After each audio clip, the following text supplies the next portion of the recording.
Bali sa mga oras na ito ay magpapadikit ako ng apoy. Siling pala ito. Bali nilagyan ko na nga pala yung kardero ng tubig mga ka-viewers. Pagdating sa part na ito ay kumukulo na po mga ka-viewers yung nilagay kong tubig sa kardero. Pagdating po dito sa part na ito ay aking bubuksan na po ang noodles.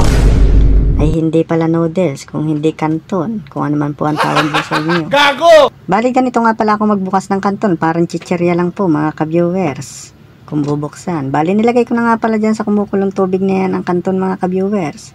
At makikita ninyo dyan na kulong-kulo na po mga ka-viewers. Bali sa part na yan ay hindi na mapipigilan ang pagkulo mga ka-viewers. Fast forward na agad mga ka-viewers.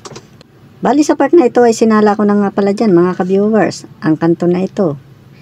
Bali ang tawag nga pala sa amin yung ganyang parang tabo na yan. Ayan ay salaan po mga ka-viewers. Sana all. Bali pinapatiti ko nga pala dyan mga ka-viewers. Speaking patiti. Bali nilagay ko na nga pala mga ka-viewers sa pinggan. At lalagyan ko na nga pala ng mga sangkap. Sana all.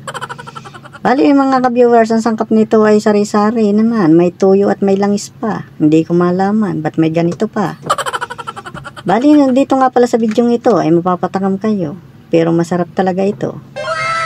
Bali nung bata nga pala ko ay naaalala ko, story muna tayo mga ka-viewers. Ay paborito ko talaga ito. Hindi totoo yan. Kaya hanggang ngayon ay aking daladala sa aking sarili. Bali fast forward na nga pala mga ka-viewers, aking minikos-mikos ng hinalo-halo na. Gago!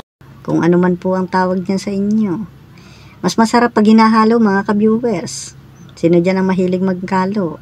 Bali sa part na yan ay kumuha na nga pala ako ng napakadaming kanin at kumain na nga pala ang gutom na to.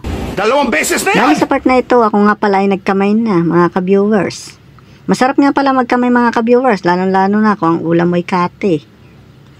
Yung bang wala pong sabaw mga ka-viewers. Bali sa part na ito mga ka-viewers, masarap nga palang kumain din po pag nakataas ang paa. Ganyan po talaga pag mga Pilipino. Sino po dyan nakarelate mga ka-viewers? Bali pagkatapos naman po natin kumain ng kanin mga ka-viewers, ito naman po ang aking dessert. Ang mais na walang kamatayan.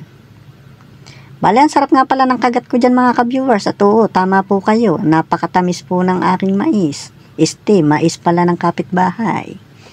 Sa akin sa pagkagat ko dyan mga ka-viewers ay mapapatakam po kayo. Hindi ko na nga po alintana na may muyang pala ako sa pisngi.